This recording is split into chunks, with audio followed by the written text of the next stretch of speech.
This is the Think Podcast for entrepreneurs, business owners, and real estate professionals. Insight, real talk, systems that scale. Think about it. This podcast is brought to you by Genstone Companies. Real estate isn't just a transaction. It's a strategy and long-term investment. We support investors with acquisition, financing, renovation, property management, insurance, and REO execution all in one roof. Navigate your next deal with confidence at genstonecompanies.com.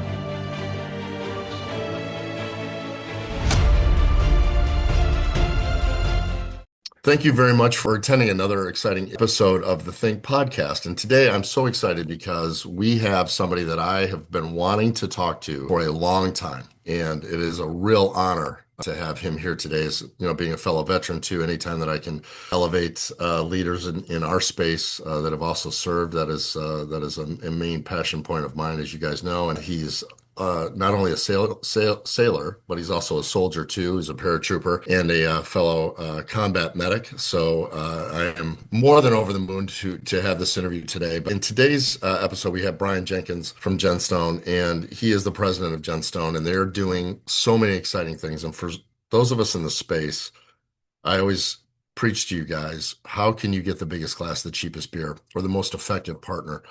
And we're going to hear from Bryan today about his operational philosophies and some stuff that they have going on, but there's really awesome stuff going on at Genstone. And Bryan, welcome to the show. And if you could tell our people a little bit about your background and kind of where you come from, that would be great.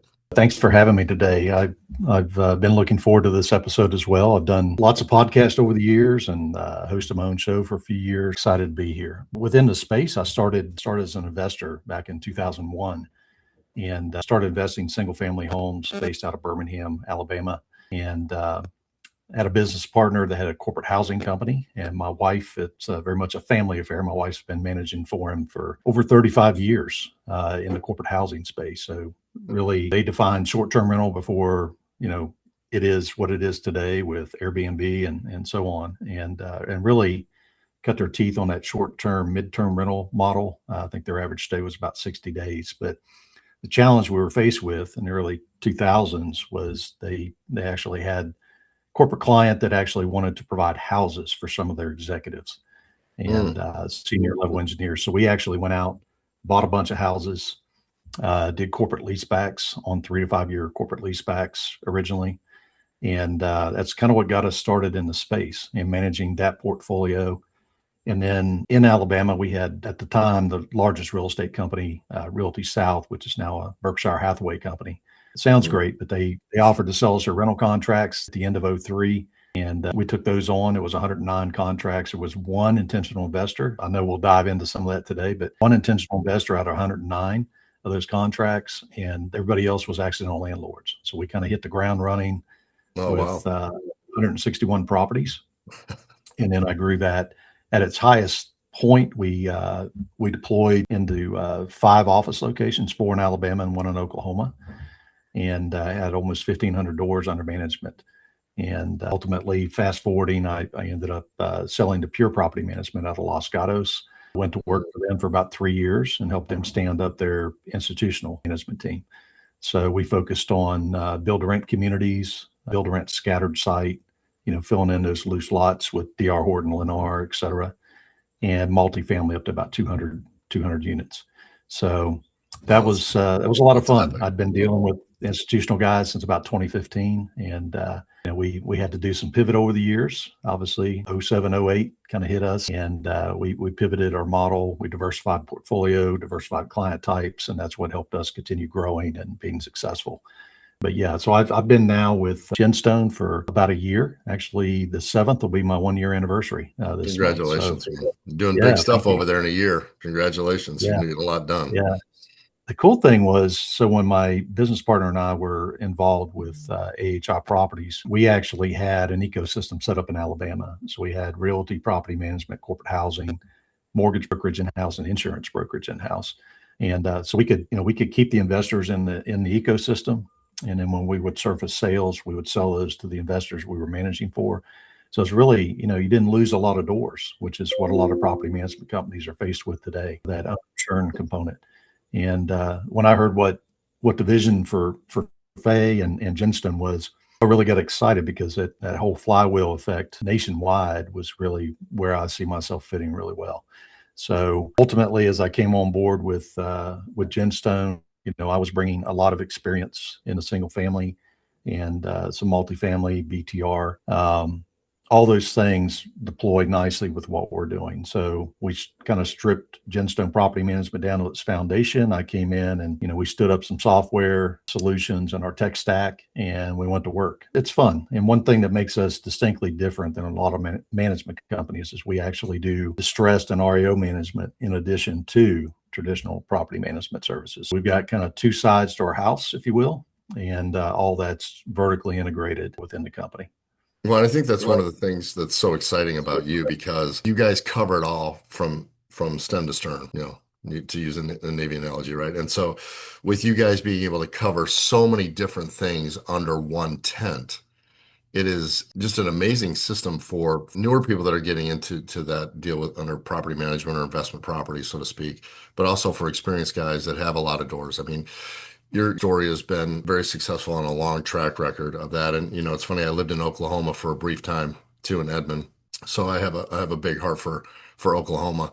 That's a different community. And I think that, geographically across the country, you see different appetites too, especially in the coastal areas for the VRBO. And you bring up an interesting point because, in 08, 09, and then through some of these other, these turbulent times, in the real estate cycle or, employment, especially through COVID and the self-migration there. And we talk about that a lot on the show, about people relocating to new areas and really having to go and rent immediately because they don't know the areas and stuff. What is one of the things that you see now that's different? Because I got a doctorate degree in workout deals in the past couple of downturns, right? Because we had to turn into property managers dealing with trustee investors, because, properties had to get finished, for guys that were flipping and, that were just kind of giving things back. And so when you're talking about distressed properties, it's a broad brush question, and we'll get into both sides of that. But what is it that you see kind of coming up in the next 18 months to 24 months in some of the challenges for property managers that are kind of coming up that you guys help address and face with that? Because there's new challenges that come up all the time. Markets are changing, markets are going flat, other markets are getting hot. So I know you guys cover so many different verticals, right, in your ecosystem on that flywheel. What are some of the challenges that you see just at the top that you guys are addressing, that you've got the vision down the road for, that you're looking into the future? I think the biggest challenge everybody's facing right now is legislative, right? So we're all aware of some of the legislation out there. Rent control certainly plays into the equation.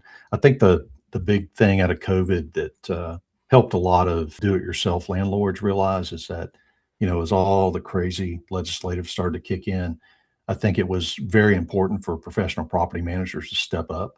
I've been deeply involved with National Association of Residential Property Managers, which we call NARPM. People hear NARPM, both on the local chapter level, which I've been a member and past president of the Atlanta chapter, which is the largest chapter in the U.S., and on national leadership. So NARPM did a great job of stepping into that gap and keeping all of our professional managers updated on everything, as it was very fluid during that time. And, how do you went about doing evictions? Could you even do evictions? What those workarounds were. And we come up with a game plan. And that really helped us see the industry through that uncertainty. The ultimate thing right now that we see a lot of multi-generational living. We see inventory available out there, but inventory is sitting on the ground for a longer period of time. Obviously, the market's going through a different type of cycle right now, right? So home prices are continuing to climb. They are declining in marketplaces, but you mentioned it earlier. It's like a lot of rents are flat or declining. And there's certain areas of the country where rents are going up, and it's kind of a blended. It's almost MSA by MSA in certain states, and we see the challenges of getting into managing your cap rates and your returns, and making it make sense for you. So where we saw a really big push into the new construction piece, we're now seeing another uptick in the turnkey products across the nation. And we're able to, through our integrations, we're able to do sourcing. We work with a number of investment networks that We can source properties. We can come in. We can do full reno, and depending on what their what's their strategy? What are they going to do with the properties down the road? Are they trying to buy and hold? We work with some folks that are really trying to get back and open up home ownership and kind of lease to own optionality. Right. We're seeing a lot of that take place now, and we love to see that as part of the equation, because I know with affordability right now, it's a big challenge for a lot of folks. Ultimately, down the road, we're going to evolve. We've still got a large component of the population that's renter by choice. And it took our industry a minute to kind of grasp that, right? It seemed like we were stuck in that old thought process of, if you're renting, it's because you can't afford to buy, you can't qualify to buy. And that's not the case. I'm like, the rental, I always say I can get contractors at rental properties faster than I can at my own home, which is a joke amongst my friends, but it's true. I mean, where else you can live in a rental property, put in a work order. Really, professional operators are really focused on turnaround time of both non-emergency and emergency related maintenance work orders, and focused in on that resident satisfaction component. We all understand the importance of keeping the resident happy, because that's going to lead to lease renewals, and we can increase rental rates and impact the NOI for the investor just through our operations. We're very well tuned for long-term relationships. And that's what I've always loved about property management, particularly with my military background. I always view like sales agents as individuals, even if they have teams. Each individual is a shining star, right? So property management teams stand behind your brand, and they represent your brand. And it's very much a team-focused orientation, and everybody's got each other's backs. I thrive in that environment, and our teams thrive in that environment. So that's it's kind of a long way to go about, where we are, where we're at to date. And then looking forward, I think one of the biggest challenges outside of legislative is going to be AI integration into our operations. We're seeing this rapidly transform, and I think it's really going to transform the industry in a good way. I think it's just a matter of how we embrace it, how we deploy it, and how applicants and renters actually embrace it as part of their normal lives. And I think that's going to be the biggest impact. Yeah, and it's funny, when I had a friend of mine who runs, your corporate offices are in Tampa. We're here in Bradenton, right? So Southwest Florida is near and dear to my heart, obviously, as it is to yours. And so I've got an investor down here who knew you were going to be on for this show, and he says, "Listen, do me a favor, you got to ask him this question, because there's people following you guys and all of the exciting things that you're doing." And so, with the builders, and you talked about this, and you're working with Lennar and some of the other national building chains, it has become kind of I don't want to say niche product, but it's more of a sweetheart type of product that they're doing now in these rental communities. And so buyers are coming in, and instead of buying fix and flip, to your point, talking about the turnkey solution, he wanted to know, and I think it's a great question, for investors that are now buying into the DSCR, because for so many years, and all the TV shows on 4 different networks, 24 hours a day, about the fix and flip deal, investors are now coming into newer product or brand new product, buying that, working directly with, kind of financing on the side of getting into a community for a brand new house. It's going to hold a higher rent and all that. But now it comes into the question of management, right? And so they can spread out what they would qualify for from a DSCR perspective and pick up 3-4 houses. But now they're into a property management situation, when if they just had one flip, they're just dealing with some subcontractors and the exit is to sell. But now they're going to keep it long term, because they see, stronger DSCR rates and all of that, and how you guys are really getting in front of that to be a partner, a true partner with these types of investors, because of all the different services that you guys have done under your philosophy or your vision coming up. And so he wanted me to ask you, and I know that's another broad brush, big bucket question, but some of the exciting things that you have to really specifically partner with these people that are starting to grow. They're not starting with 160 properties, but maybe 8 or 6 on that, because there's so many other little nuanced things from a property management perspective of services that you guys offer. So he wanted you to touch on that too. And I promised him, because he's a fellow soldier. I promised him I'd ask. So he goes, Yeah, yeah. Yeah, so and that's really the sweet spot, right? So our, face servicing is the overarching company over all of Genstone. So we specialize in that DSCR and BPL product. right. Yeah, so we can, the beauty of it is, and the thing that always intrigued me about national operations is you can actually step in, provide a consistent product and service level to your investor. So if they've got those 6 properties are scattered across multiple MSAs and across state lines, we can step in and provide consistency across the board. And, early on in my career, I was doing it alone. I came across NARPM in 11, learned a lot, changed my business model considerably. But one of the things I learned after I plugged into the NARPM organization was, changing a couple of just simple things with renters, and going from something as simple as using terminology like, instead of tenant, using resident, right? Leaning it more toward that hospitality model, being much more proactive in our management style. And that goes back to my overall operational philosophy, because the greatest success that we've had is being proactive across the board to the owners. And I'll give you an example of that in a moment, but also to the renter, and getting in front of stuff instead of being reactive all the time. And we jokingly call it in the industry firefighting all day long, right? So you're going to have that stuff that just pops up unexpectedly, and you just deal with it, and you deal with it efficiently, and get it knocked out. But at the same time, if we can do some proactive things like getting into the properties as much as possible. I know how we operate is we're conducting, intake and move-in inspections on the front end that are full-fledged. We publish those out to our investors so they've got eyes on property. And then we're hitting the residents at month 3 and 9 with self-inspect. And then we're doing a midterm inspection, and either at the end of the lease, either a lease renewal or a move-out inspection. So in the course of a year, they've had eyes on their property minimum of 5 times. And then Excellent. being connected with our both Genstone Field Services and Genstone Construction. Anytime we get into the property to do maintenance, those contractors are getting back as well. It's like, hey, did you know there's a pet in there? There's evidence of pet toys or bowls or whatever. And we're validating that information and addressing things proactively with the resident. And that, if they identify damage that's going to be tenant related damage, we're being proactive on that as well, not waiting until move out, because we're hyper focused on not only keeping a resident in there as long as we can keep them in there, but making sure they're taking care of the property, making sure they're paying their rent on time, and abiding by the lease agreement.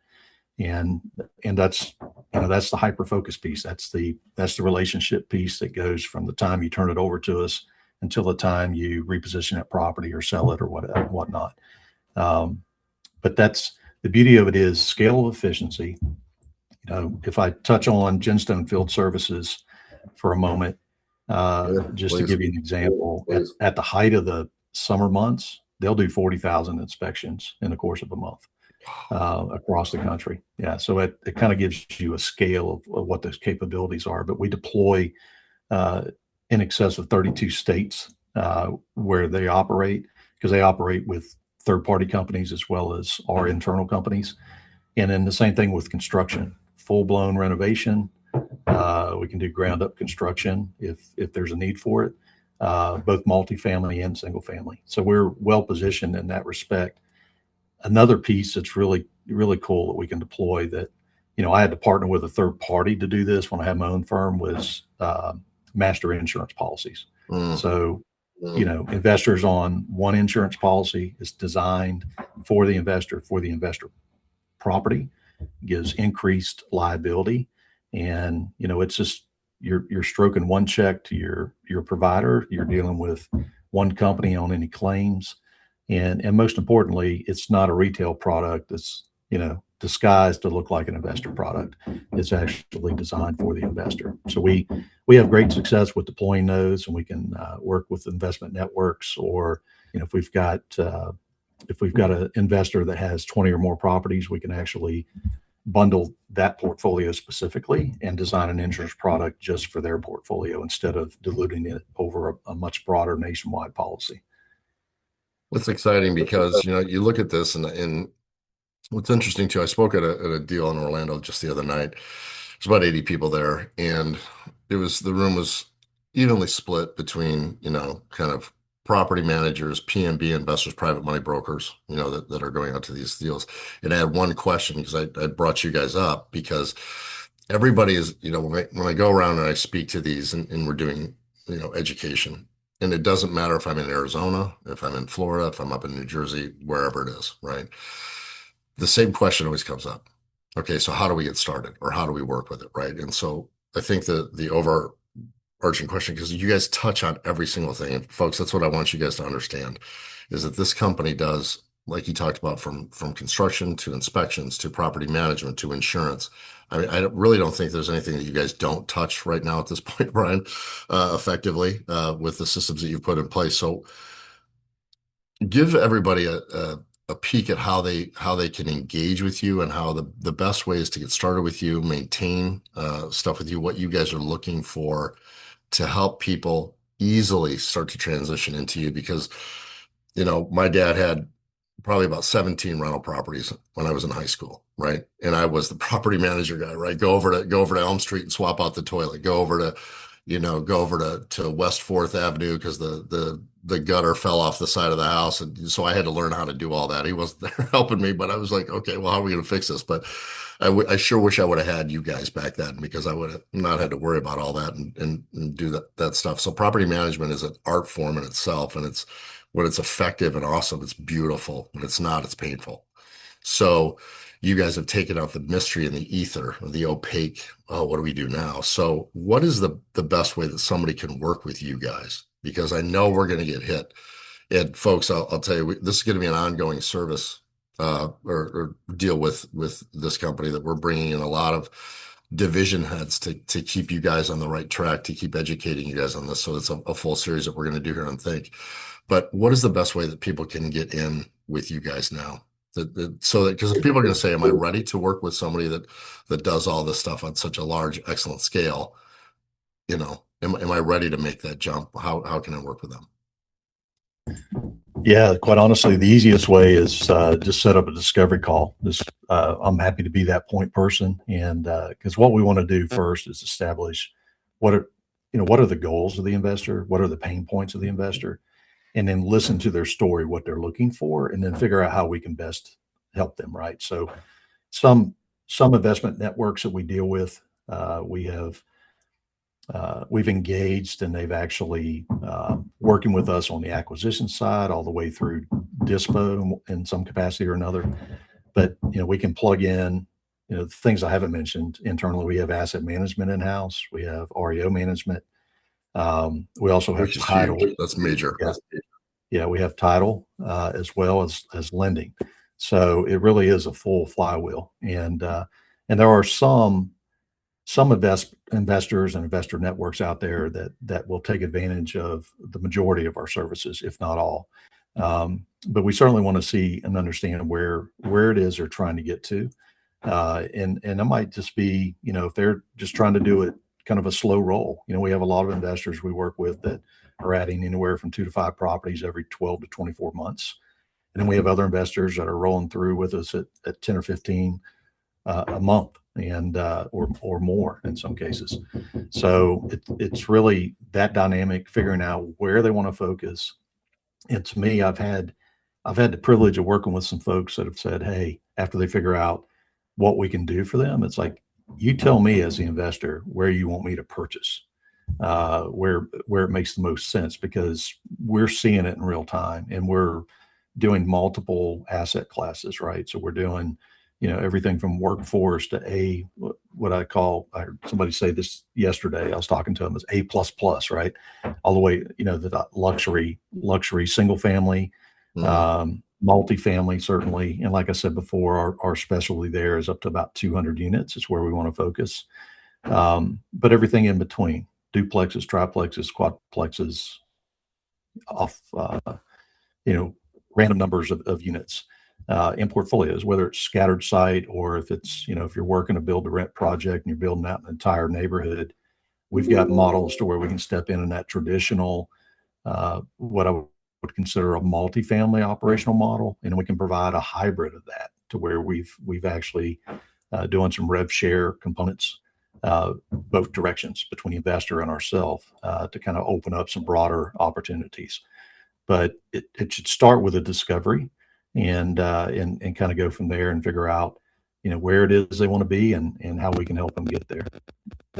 Well, and I think that's amazing because, having run 4 debt funds in the past myself, I would have given my eye teeth to had a partner like that can handle all of this stuff on the side, especially when, for you debt fund managers out there, we all have been in situations where you've had REO deals to take back, deals have gone sideways, unfinished projects and stuff like this. Not only can they help see the exit on it, but they can help come in and stabilize an asset. There's nothing that they can't do. And the fact that this gentleman right here is willing to take the call, the president of this company is willing to take a discovery call with you. I mean, it maximizes profits, and it really dials into efficiencies because it takes the guesswork out of, we were talking about this before the show, thumbing through your Rolodex or a stack of business cards on the corner of your desk, trying to find out who do I call on this and who do I call on that. It's kind of a one-stop shop. I'm so excited because you're simplifying some of the most painful points of stabilizing or maximizing profits as an investor. And I think that is really, that's the Thousand Island dressing on the Big Mac, right? That's the secret sauce that makes everything just so much better. So, Bryan, I cannot thank you enough for taking the time, because I know how busy you are and the growth that you guys have going on over there, to be a guest today in this ongoing series, and allowing us to participate in really getting the word on Genstone out there, because I think this is something that investors need.